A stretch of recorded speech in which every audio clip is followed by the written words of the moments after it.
The Reckless Ray. The Reckless Power Hour. Working for the weekend. Blue collar man. Working for a living. The list could go on. Do you know what all those songs have in common, Augie? All songs by bands playing the state fair scene? Don't be ridiculous. Great Huey Lewis would not subject himself to the state fair. I believe he's mostly on the casino circuits these days. But that's beside the point. They're all songs about the working man. Tributes to the blue-collar folk that make the wheels go round in this country. In that case, then maybe I'd throw in a little Springsteen, working on the highway, maybe some dancing in the dark. Don't you dare speak that liberal propagandist name on this show. Left-wing extremism. Poison an entire generation of minds. How dare you speak his name in the same breath as Mike Reno, Dennis D. Young, and the like. Yeah, he's a real menace to society, all right. I'd just like to point out that it seems a bit strange that the guy was the voice of middle-class America for decades, but has suddenly become a symbol of hatred online to the same group of people who proclaim to be middle America. Two minutes into the show, and you already ruined it, Augie. I'm trying to uplift the masses on this most needed of holidays, an ode to the working man, and you start babbling about this liberal garbage. Fine. How about 9 to 5 then? Dolly Parton seems like a fitting title to your little theme here. You know, this is exactly why we can't ever do theme shows, Augie. You're an idiot. In what world does Dolly Parton belong in this conversation? Yeah, how you see the world sometimes is utterly stunning. National Women's Suffrage Day. Sure, I'll even give you Women's Rights Day, and certainly National Breast Day. But Labor Day? Dolly Parton? I don't even see a remote similarity. Try lineman for the county. But Dolly Parton? Idiot. Use your head. Okay, why don't we just get on with the show? Can we? Can we really, Augie? Now that Augie's managed to suck the life out of the room again, shocker. This episode is dedicated to all those out there boiling in traffic today, taking the kids to the beach, those stuck in the garage working on fall cleaning, or just those brave souls who woke up this morning and poured a stiff one, sat on the deck in quiet contemplation on your well-deserved day off. So do you, the working man. I think it's only fair we also include working women. Oh, God, you try my nerves, Augie. Fine. We raise our glasses and offer a mighty cheer to the working men and women of this great country. But before we hop into the meat and potatoes of today's tribute episode, I think it only appropriate to give a shout out to the many brave Floridians who chose to ride out the storm. That horrid bitch Adalia. A dirty, nasty woman she was, but I held my own, battened down the hatches, and made it through to the bitter end. Sexism aside, that sounds strikingly similar to a lot of your encounters with the opposite sex. You gotta do what you gotta do. Okay, well, just for some transparency and reality here, Ray flew to New York City last week to take in what he calls the greatest championship known to man, the Women's US Open.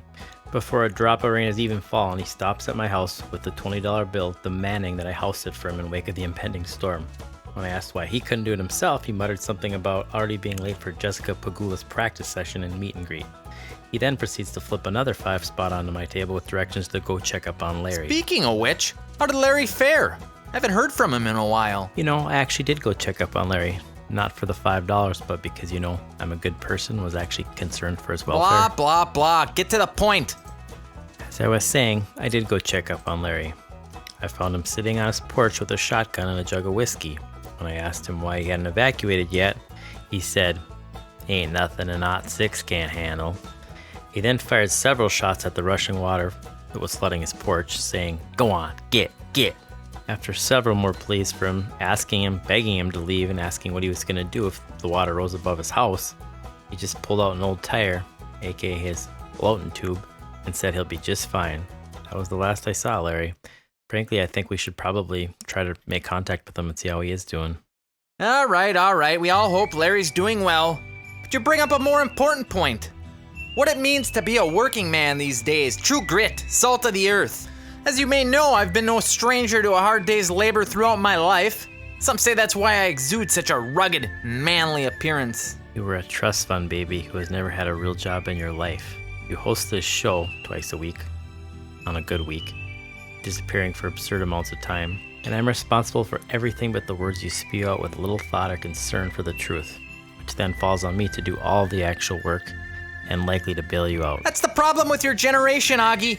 No idea what it means to put in a hard day's labor, working with your hands. And I'm not talking about the absurd hours you spend masturbating. I'm talking about using the tackle God gave you to build something and earn a living.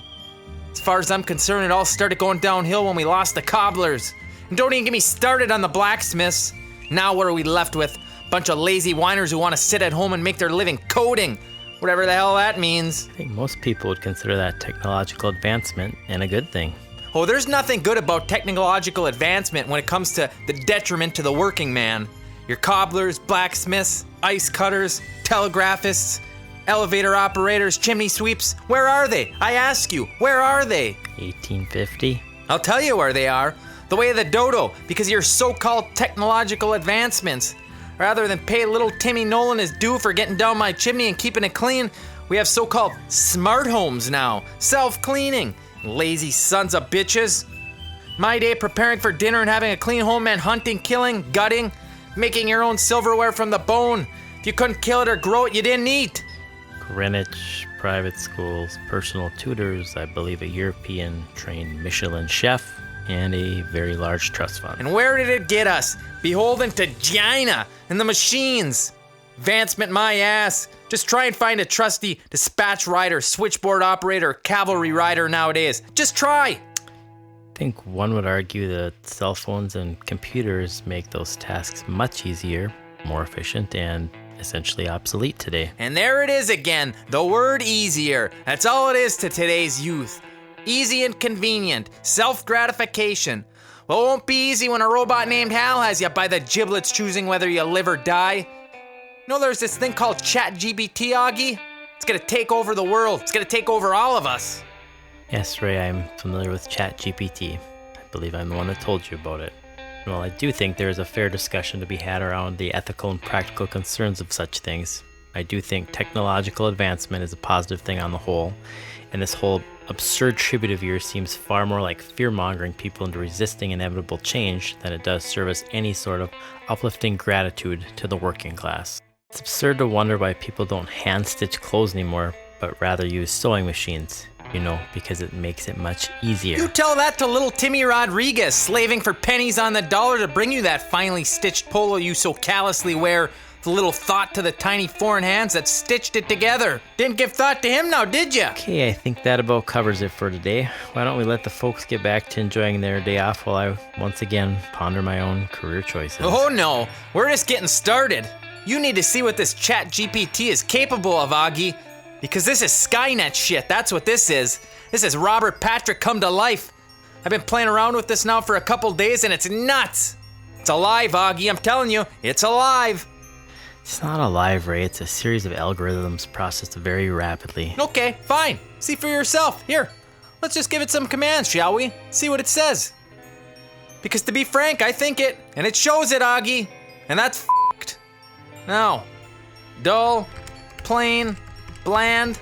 Let's see here. Polo shirts, fiscal responsibility, and hit search. And what do we have?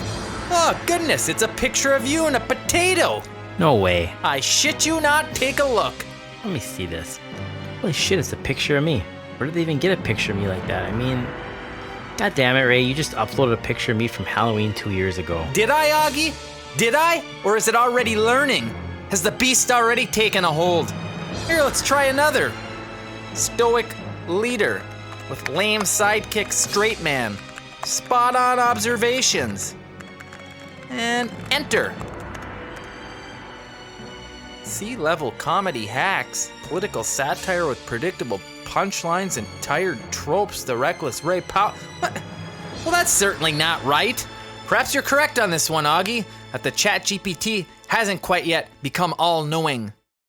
I'd say that's pretty spot on. Though I do fancy myself more witty than a hack. But to each their own. Reckless Ray is anything but predictable. Well, folks, as always, Ray managed to pull me in with what sounded like a promising topic of giving the working class the acknowledgement they deserve and turned it into a personal soapbox of grievance and anger, based largely on conspiracy theories and delusion. So, all in all, another day on the Power Hour. I do hope everyone stayed safe in Florida, enjoyed that day off, and we'll see you back again next week. The Reckless Ray, the Reckless Power Hour. Power Hour. I'm not predictable, Augie. That's why they call me Reckless Ray, for f***'s sake. I know, Ray. You're an astute observer and keen commentator of our time. Prophet, really. Stupid internet trolls.